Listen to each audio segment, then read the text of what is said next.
Y ahí vamos a leer los primeros 2 versículos. Si no tiene impedimento, se puede poner de pie.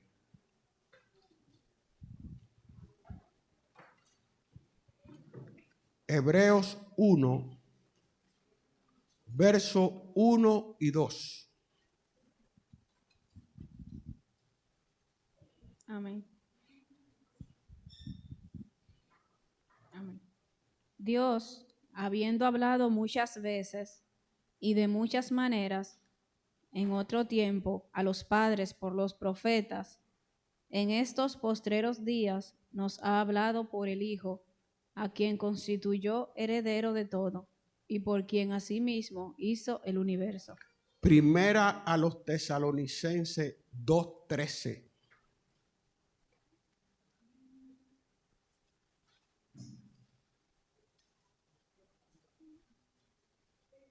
Amén.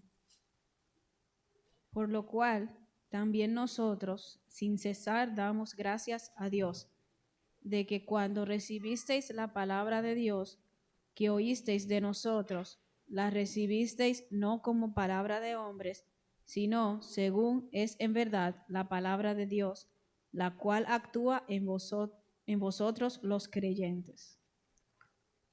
Aleluya. Segunda de Pedro 1:21.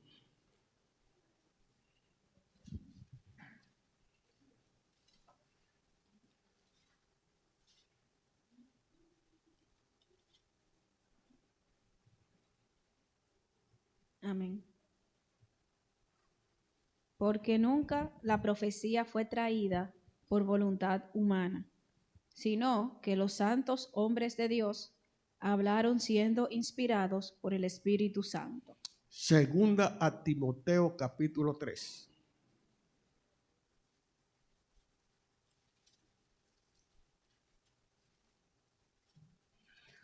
Para estar en contexto, leí a partir del verso 14.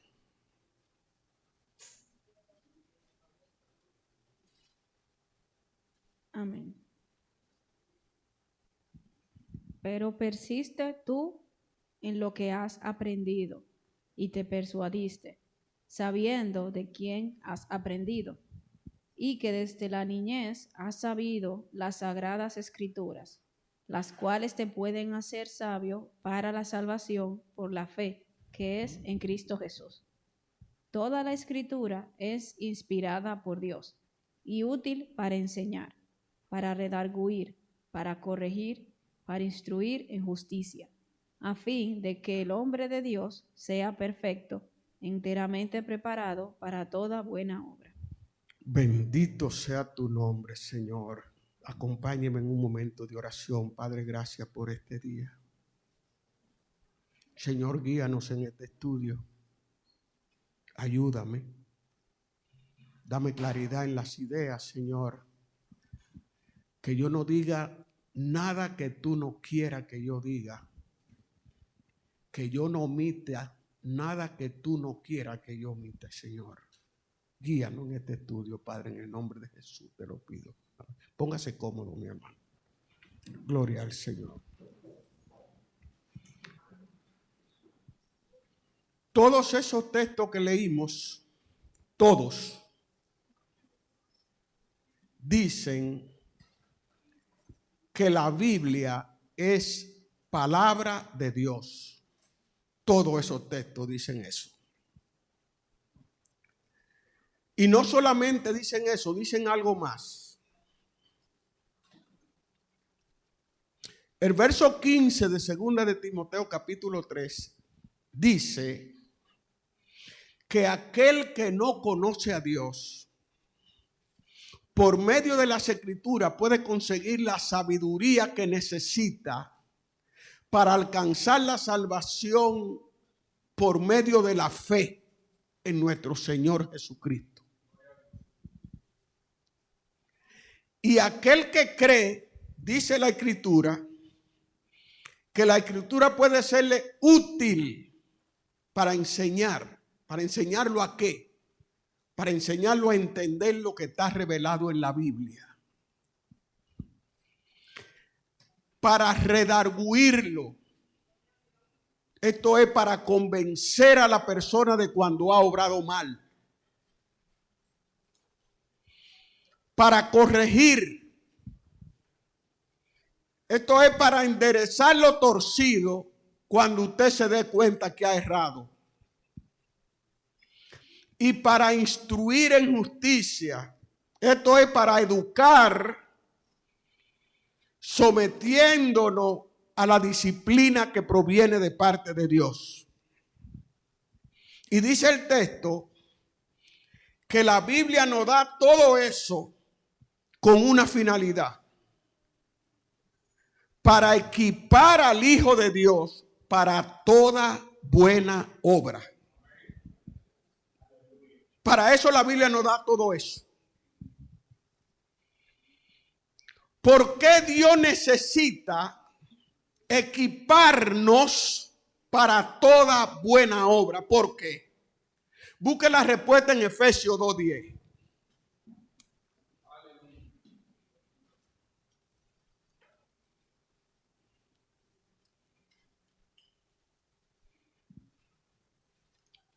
Amén. Porque somos hechura suya, creados en Cristo Jesús para buenas obras, las cuales Dios preparó de antemano para que anduviésemos en ellas. Antes de que tú vinieras a la tierra, mucho antes de tu nacer, cuando Dios predestinó salvarte, Dios escogió de antemano buenas obras para que tú camines por ellas, una vez salvo, porque antes de salvarnos no podemos hacer la voluntad de Dios. Pero desde el mismo momento en que tú eres salvo, Dios espera que tú comiences a caminar en buenas obras que Él escogió contigo desde antes de que tú nacieras, para ti. Por eso Dios te equipa para que tú puedas hacer aquello para lo que Él te escogió. ¿Y con qué te equipa? Con su palabra. Con la palabra que Dios te equipa para que tú puedas hacer la voluntad de Dios. Dios tiene un plan contigo. Posiblemente si tú eres cristiano y tú no te sientes conforme en la vida, es casi seguro que tú no estás andando en la voluntad de Dios. Porque una de las cosas que le da paz al cristiano es cuando tú estás haciendo la voluntad de Dios. Cuando tú estás haciendo la voluntad de Dios, cuando tú comienzas a caminar en la voluntad de Dios, cuando tú estás haciendo aquello para lo que Dios te llamó, tú tienes gozo, tú tienes paz, tú estás tranquilo. Y Dios te equipa para eso. ¿Cómo te equipa? Con la palabra. Ahora imagínese un cristiano que es indiferente a la palabra de Dios, o que no lee la palabra de Dios. Es imposible que Dios pueda cumplir el plan que tiene con su vida. Sígame. Esto no lo digo yo, es la Biblia que dice eso. A veces la palabra en la boca del predicador suena fuerte, pero es que la Biblia es un libro fuerte. Gloria al Señor. O sea, Dios te salvó con un plan para que tú camines por ahí. Y Dios te equipa por medio de la palabra para que tú puedas hacer lo que Él espera. De manera que jamás tú harás lo que Dios espera si tú vives indiferente a la palabra de Dios. Bendito sea tu nombre, Señor. Alabado sea tu nombre. Exaltado sea tu nombre. La palabra nos equipa. Cuando tú lees la Biblia, dice el texto que la Biblia te redarguye. Quiere decir que cuando tú obras mal, la Biblia te lo dice: la regaste. No le pregunte a nadie, la Biblia te lo dice.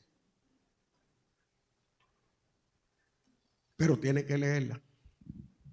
Gloria al Señor.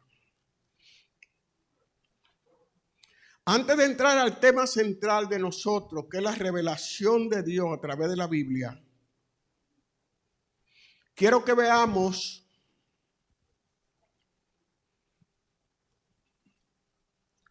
lo que dice Hebreos 1 y 2. No lo busque, Ya usted lo leyó. Que Dios ha hablado muchas veces y de muchas maneras. Antes de enviar a Jesucristo a la tierra para levantar al hombre de su caída, todos los hombres, todos estaban en su estado natural, todos los hombres. Entonces, como el hombre estaba en su estado natural, un Dios que es espíritu, no se le podía manifestar al hombre en términos espirituales, porque dice la Biblia que el hombre natural no puede discernir las cosas del espíritu, porque hay que discernirlo espiritualmente. Entonces, como el hombre estaba en estado natural, Dios se le comunicó a todos los hombres por medios naturales. Mire lo que sabe Dios. Dios se le comunicó, se le dio a entender al hombre, se dio a conocer al hombre por medio de la creación, por medio de la naturaleza y por medio de la conciencia del hombre. Eso nosotros lo aprendemos en los capítulos 1 y 2 de Romanos. Dios le habló al hombre por medio de la naturaleza, para que el hombre, viendo la belleza, la coherencia, el orden de la naturaleza, dijera, pero definitivamente aquí tiene que haber un creador. Aquí tiene que haber un creador. Pero el hombre, en vez de ver un creador en la naturaleza, lo que ha hecho siempre es atribuirle la creación a algo creado. Usted me entiende, ¿verdad? Ve a Romanos capítulo 1. Vamos a Romanos capítulo 1. Anote esto, mis hermanos. No se lo deje a su memoria. Romanos 1.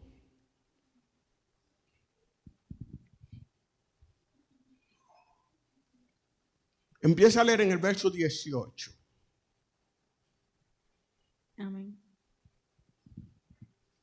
Porque la ira de Dios se revela desde el cielo contra toda impiedad e injusticia de los hombres que detienen con injusticia la verdad.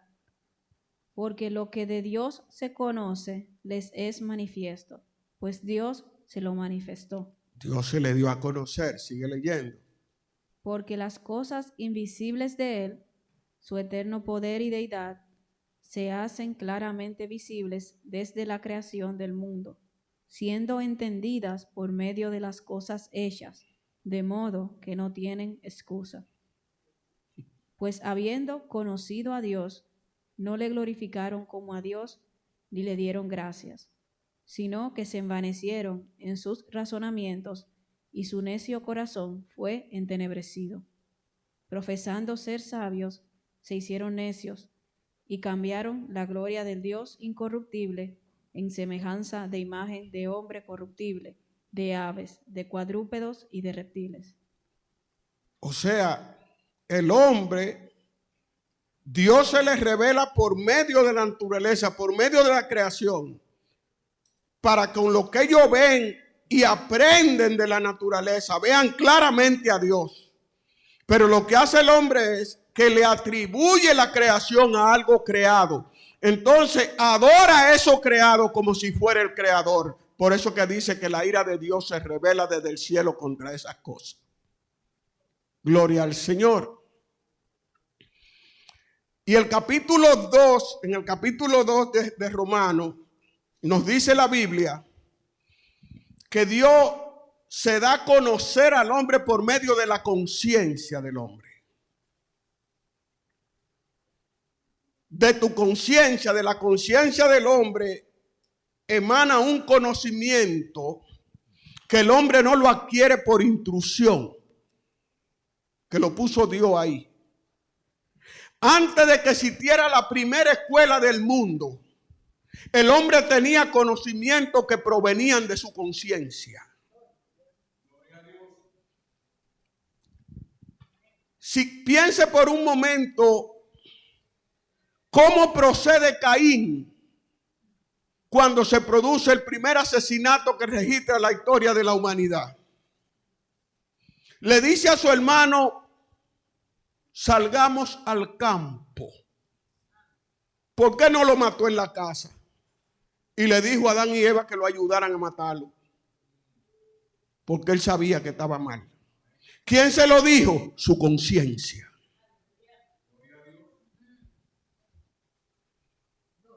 El hombre tiene conocimiento en la conciencia. Y el hombre da testimonio de que la ley de Dios está escrita en su corazón sin proponérselo. Óigame bien, sin proponérselo, el hombre da testimonio de que Dios escribió su ley en su corazón. Y le voy a decir cómo, sígame. Dice la Biblia, lo vamos a ver ahora, que los gentiles, a quien no le fue dada la ley, cuando actúan como si tuvieran conocimiento de una ley que no le fue dada, con su actitud, con sus acciones, están dando testimonio de que la ley de Dios está escrita en su corazón. Eso es lo que dice la Biblia. Busca el capítulo 2 de Romanos. Lee los versos del 12 al 15 por ahí.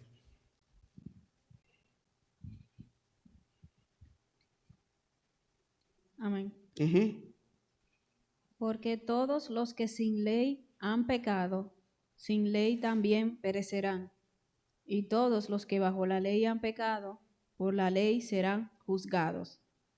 Porque no son los oidores de la ley los justos ante Dios, sino los hacedores de la ley serán justificados. Porque cuando los gentiles que no tienen ley hacen por naturaleza lo que es de la ley, estos, aunque no tengan ley, son ley para sí mismos, mostrando la obra de la ley escrita en sus corazones. ¿Entendió? A los gentiles no se le dio la ley. No tienen la ley. Pero cuando ellos actúan como si tuvieran conocimiento de una ley que no se le dio, están revelando que realmente Dios escribió la ley en su corazón. ¿Y para qué Dios escribió la ley en su corazón? Para que por medio de la conciencia supieran que hay un creador. ¿Y por qué usted y yo necesitamos saber esto cuando vamos a evangelizar a alguien? Porque siempre surgen preguntas que demandan que usted conozca esto. Surgen preguntas como la siguiente. Cuando nosotros, América, fuimos descubiertos por los europeos, los aborígenes nunca oyeron hablar la palabra de Dios. No había medios de comunicación ni nada de eso. Nada de eso había. Y entonces, ¿cómo Dios juzga para salvación o condenación a esa gente? Por la luz que Dios le dio. Para nosotros es complicado, pero para Dios no es nada.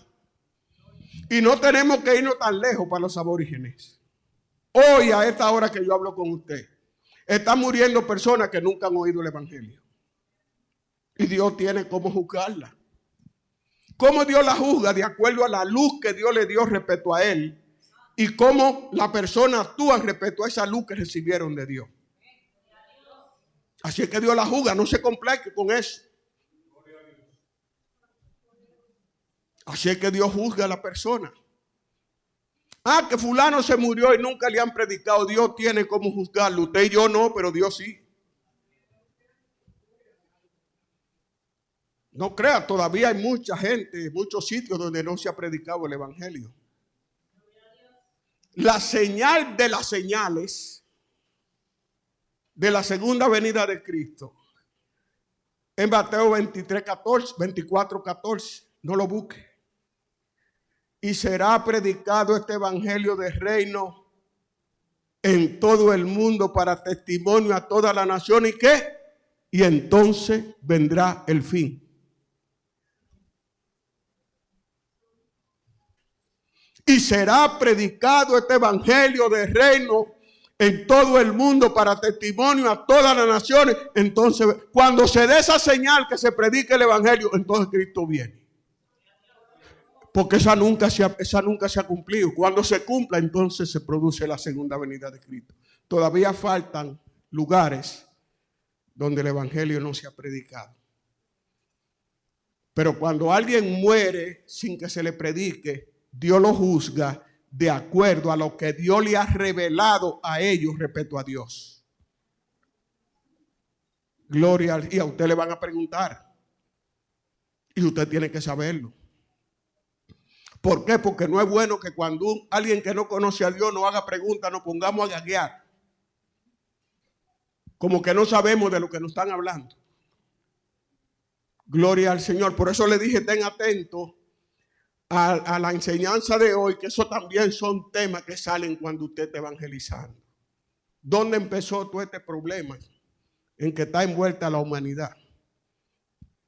Porque hay presidentes que son tan tercos y tan malcriados. El pecado, mis hermanos. Pecado. Gloria al Señor.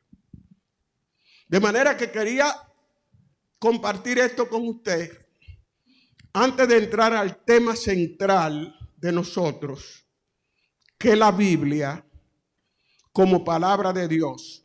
A ese tipo de revelación de Dios, los teólogos le llaman con razón revelación natural, porque Dios se vale de recursos naturales para comunicarse con el hombre natural. Dios sabe mucho. Bendito sea tu nombre. Y la revelación especial está contenida en la Biblia, en el texto bíblico. Ahí está la maravillosa noticia de que Dios intervino a nuestro favor para redimirnos. Y no solamente para redimirnos, sino que soberanamente nos hizo participantes de su plan de redención. ¿Y qué significa redimir? Redimir significa textualmente liberar a un esclavo de la esclavitud por medio del pago de un precio llamado rescate. Liberar a un esclavo de la esclavitud por medio de un precio llamado rescate.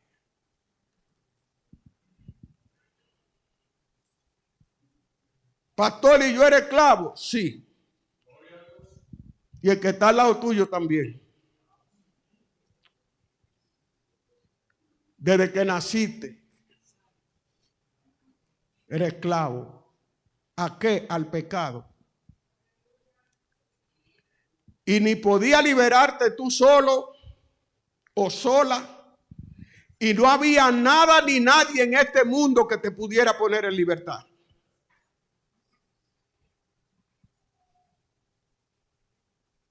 La única esperanza era nosotros, era Dios. Y Dios lo hizo por el puro afecto de su voluntad, por pura gracia, porque nos amó. Nos redimió del pecado. Y nos hizo partícipe de su plan de redención. Nos dio el ministerio de la reconciliación, del que hablaba Leonardo cuando estaba intercediendo. Una de las tareas más nobles que puede tener un ser humano aquí en la tierra. Reconciliar un alma perdida con Cristo y asegurarle un lugar eterno en el cielo. Esa es una de las tareas más nobles que puede realizar un ser humano en esta tierra. El ministerio de la reconciliación. Bendito sea tu nombre, Señor. Y Dios se revela en la palabra, en su revelación especial, en dos testamentos. Mire cómo leímos ahí, en segunda a Timoteo capítulo 3. Toda la palabra es inspirada por Dios, toda. Cada letra, cada sílaba de la Biblia salió de la boca del Dios, del neuma de Dios, del aliento de Dios. En el primer testamento se nos anuncia que viene el Redentor. Es el anuncio. En el Nuevo Testamento se nos habla de la llegada del Redentor y de lo que significó el sacrificio que hizo para librar a la persona de la condenación eterna. Gloria al Señor. Alabado sea tu nombre.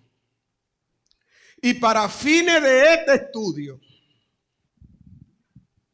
hay dos cosas que son fundamentales para usted poderle decir a una persona y que el Espíritu Santo lo convenza de que la Biblia es palabra de Dios.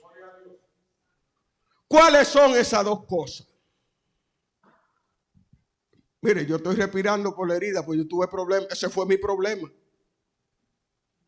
Ese fue mi problema. A mí nadie me metía en esta cabeza de que hombres escribieron que eso era Dios habiéndolo escrito hombre. Así piensa mucha gente, pero muchísima gente. ¿De qué manera Dios le comunicó su voluntad a los hombres? Para que esos hombres pusieran por escrito exactamente lo que Dios quería, sin quitarle,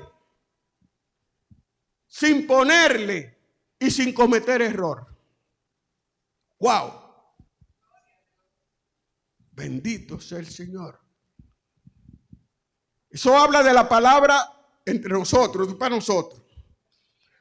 La palabra verbalmente inspirada por Dios. En dos de los textos que leímos, en la segunda a Timoteo 3:15, el texto dice que toda palabra es inspirada por Dios. Y en segunda de Pedro 20 y 21, se lo voy a decir no como Pedro lo dice, porque como Pedro lo dice, puede ser que alguien no lo entienda bien. Y yo quiero que usted entienda bien esto. Lo que Pedro dice en esos dos versículos es que todos los escritores de la Biblia, naturalmente incluyéndose a él mismo, todos los que pusieron por escrito, cuando estaban en el proceso de escribir lo que escribieron, ninguno de ellos utilizó su razonamiento ni su imaginación para escribir lo que escribieron, sino que todos hablaron siendo inspirados por el Espíritu Santo. Ahí está el término, el mismo término que usa Pablo en 2 Corintios. Inspirado por el Espíritu Santo. ¿Qué significa ese término? La palabra inspirada. En el texto bíblico ese término significa que la palabra salió del neuma, del aliento, de la boca de Dios. Toda palabra salió de la boca de Dios, soplada por Dios, alentada por Dios. Y esa palabra que salió de la boca de Dios,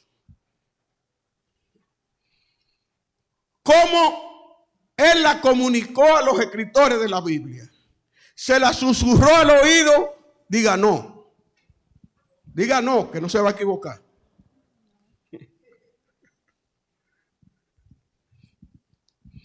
Tomó el control de la personalidad de la persona y lo puso en trance para que la persona tuviera que escribir exactamente lo que él quería. Diga no, no. No fue así. Entonces, ¿cómo fue? Según el texto, Dios utilizó, remarco este término, de manera sobrenatural las facultades superiores del hombre. ¿Cuáles son las facultades superiores del hombre? Anótela. Mente, corazón, memoria y voluntad. usó esas facultades del hombre para comunicarle la voluntad, su voluntad al hombre, para que el hombre pusiera por escrito exactamente lo que él quería, sin añadirle ni quitarle y sin error. Y algo más. Y lo hizo de tal manera que cada escritor pudiera hacer uso de la formación que tenía, de su capacidad. ¿Para qué? Para que en la escritura se notara el estilo personal de cada escritor. Por eso es que tú dices, ese es el estilo de Pablo. Ese es el estilo de Lucas.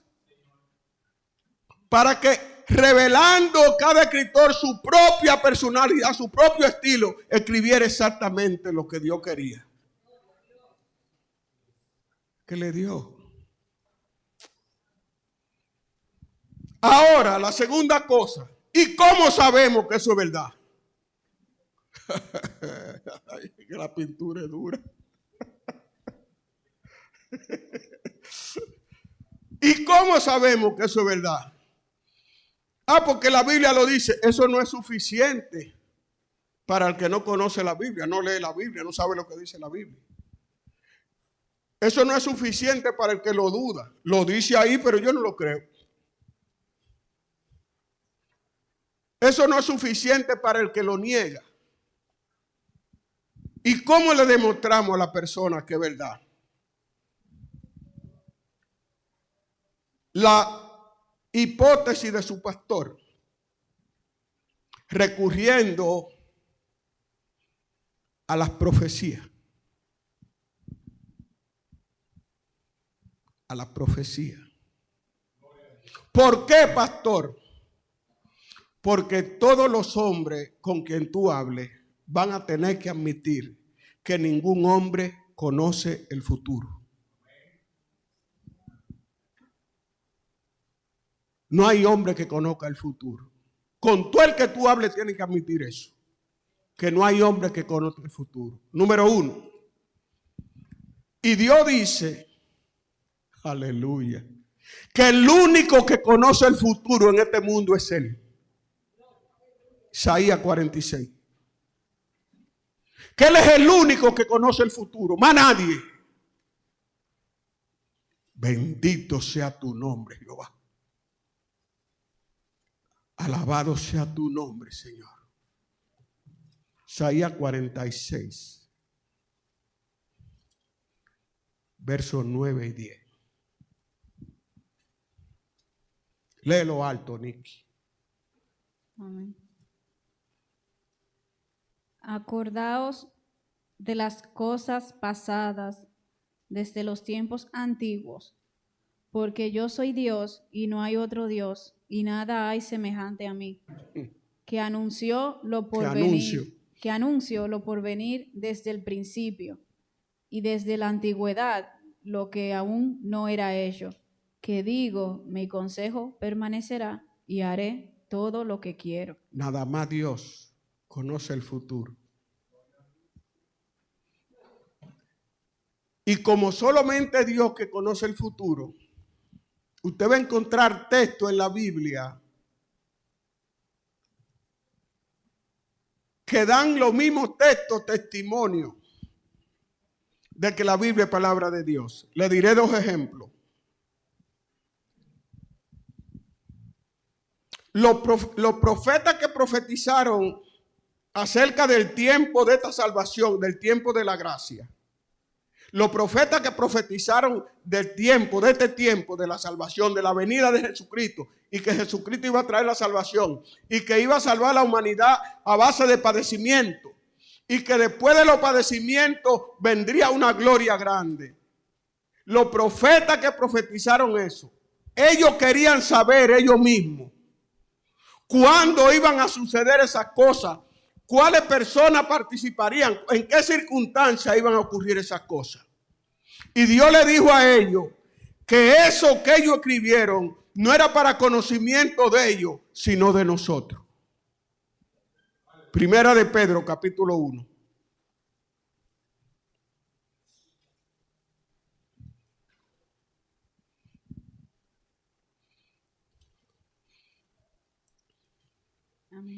del día al 12.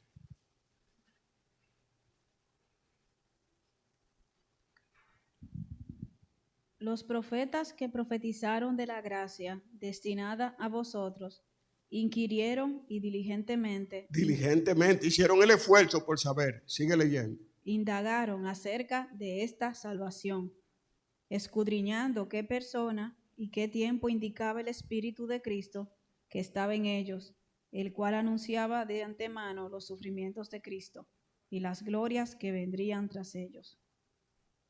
Sigue leyendo. A estos se les reveló que no para sí mismos, sino para nosotros, administraban las cosas que ahora os son anunciadas por los que os han predicado el Evangelio, por el Espíritu Santo enviado del cielo, cosas en las cuales anhelan mirar los ángeles. A los ángeles quieren saber eso. O sea, en palabras claras, ellos querían saber en qué tiempo se iba a producir este asunto y cuáles personas tendrían participación en eso.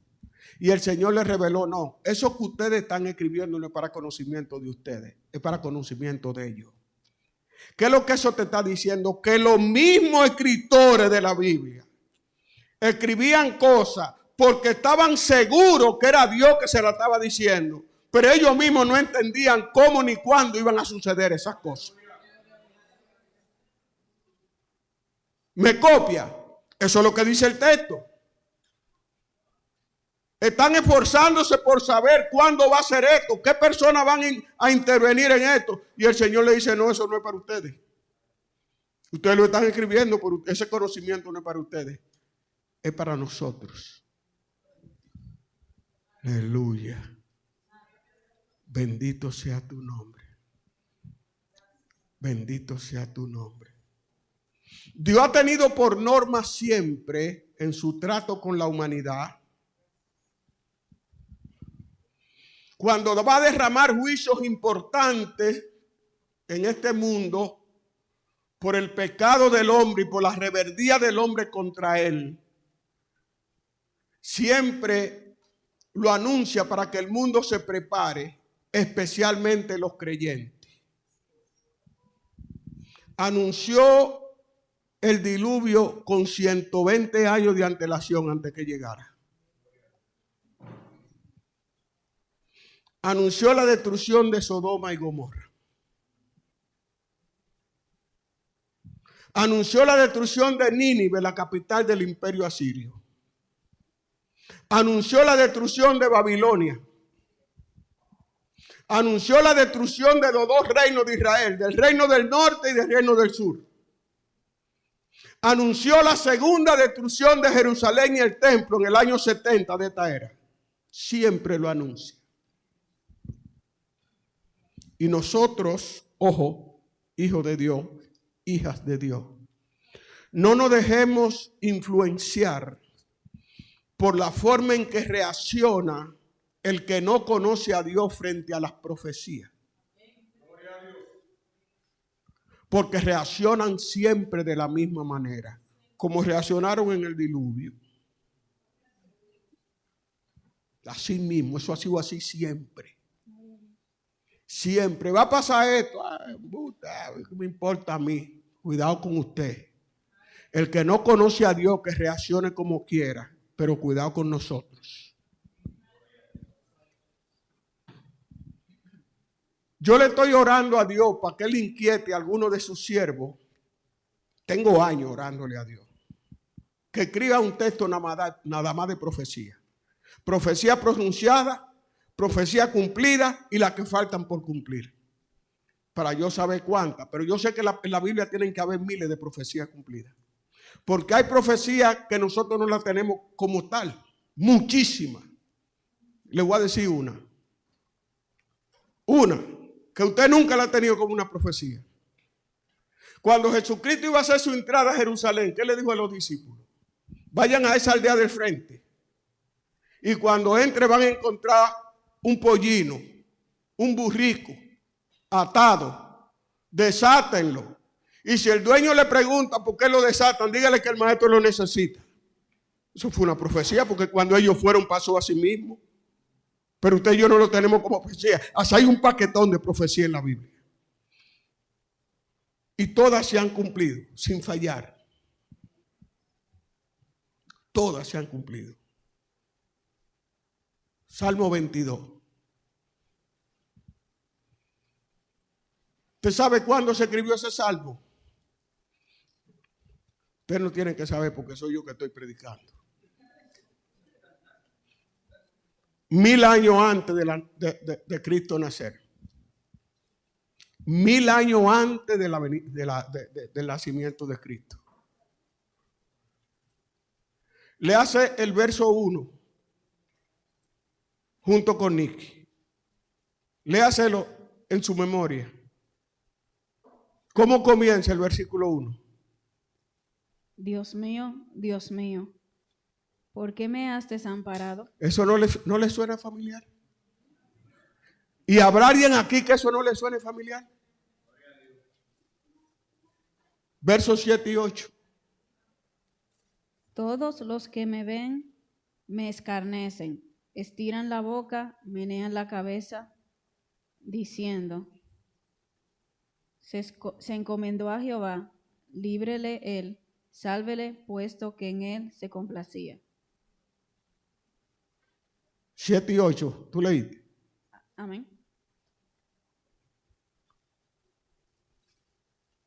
Verso 16.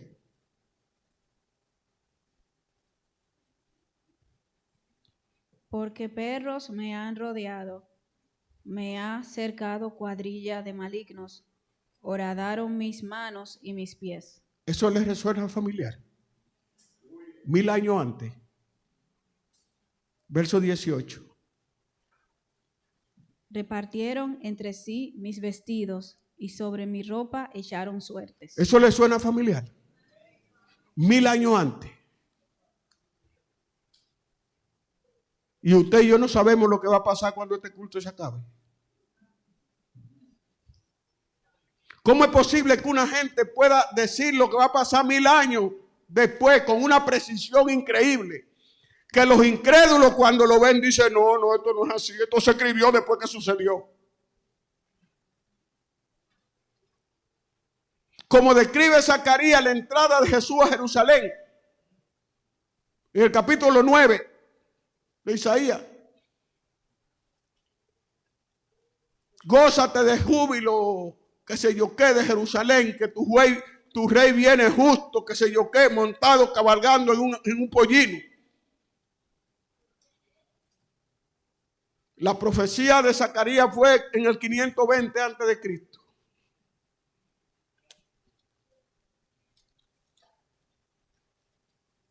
Miqueas, contemporáneo de Isaías, 700 antes de Cristo, nacerá en Belén de Judá. Habían 2 Belén cuando nació Cristo, la de Judá y la de Zabulón. En Belén de Judá, para que no haya duda.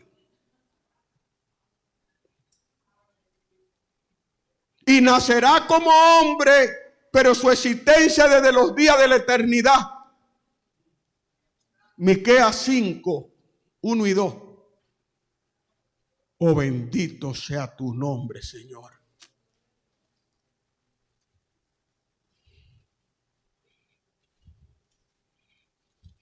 Las pocas discusiones que he tenido respecto a las realidades que la Biblia y la palabra de Dios, a lo único que he tenido que recurrir a las profecías.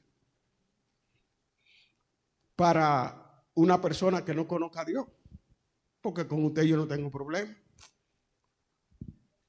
Si usted, siendo hijo de Dios, me dice: ¿qué evidencia yo tengo de que la Biblia es palabra de Dios?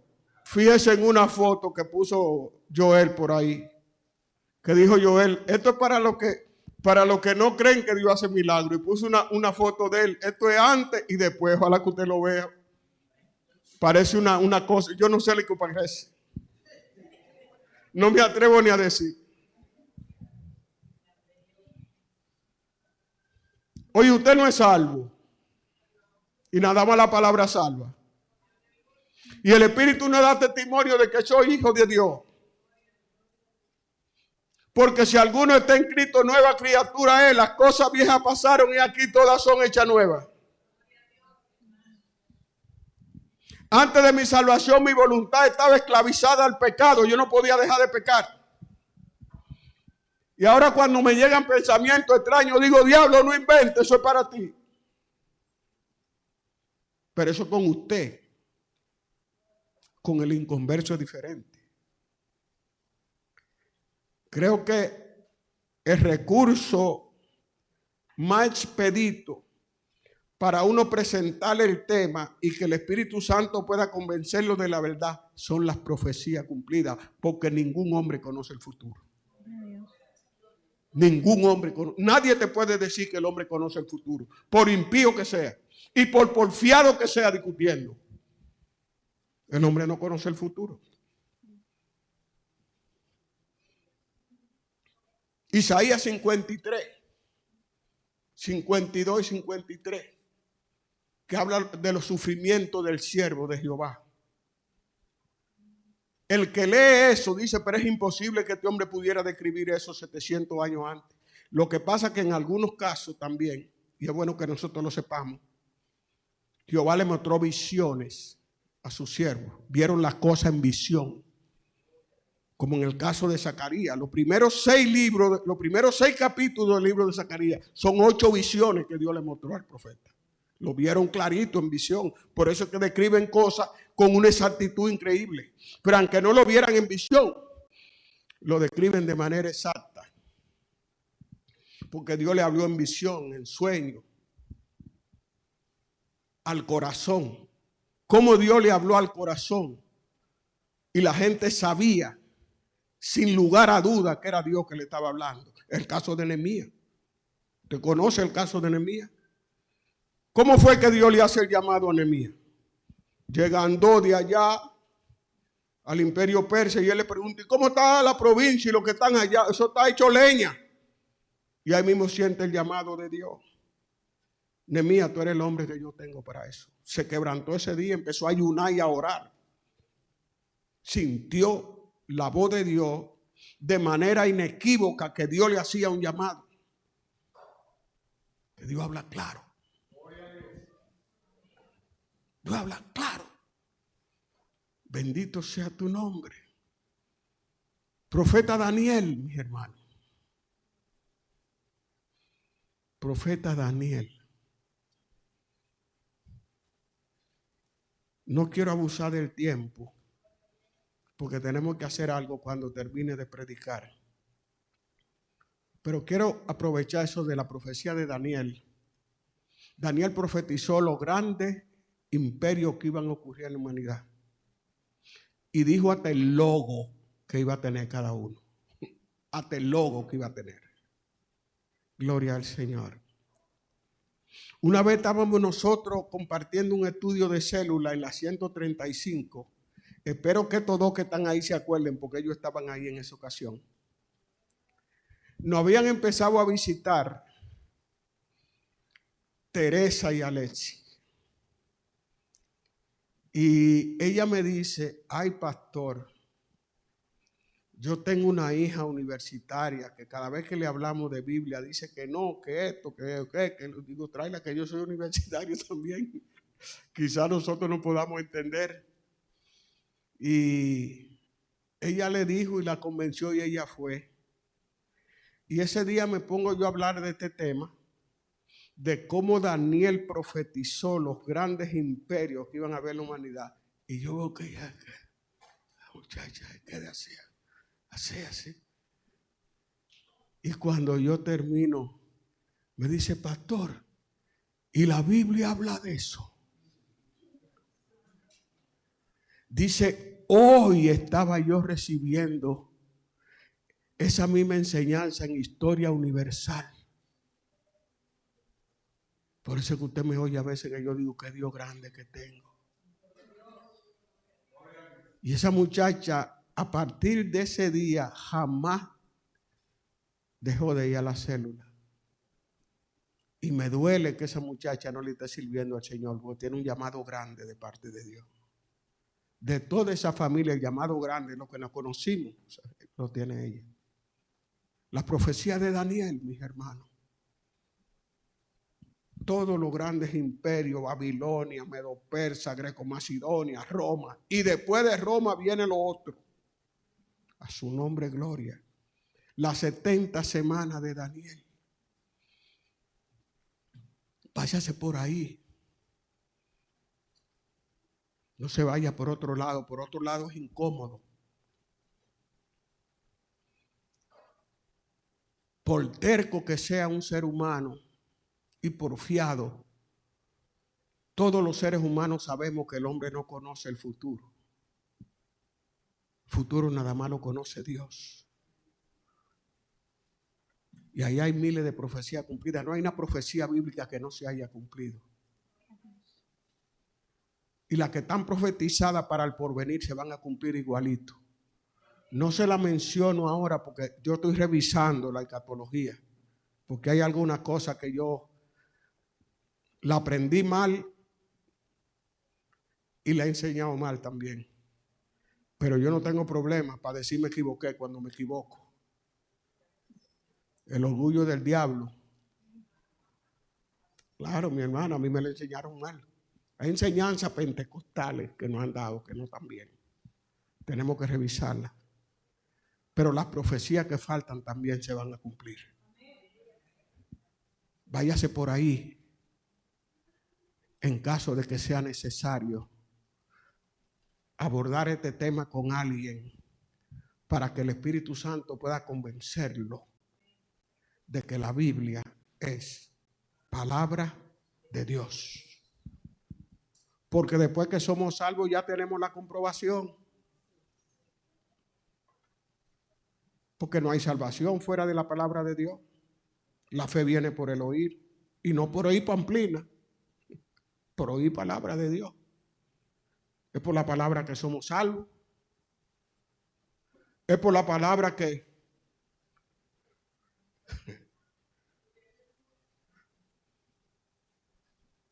Ana y yo,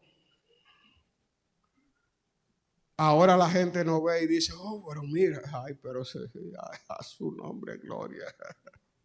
Si no hubieran visto algo. Palabra transforma. Si usted se está resistiendo para que la Biblia lo transforme, no pelee con Dios, que la Biblia transforma. Gloria al Señor. Alabado sea tu nombre. Voy a parar aquí. Espero que usted me haya entendido con claridad, ¿verdad?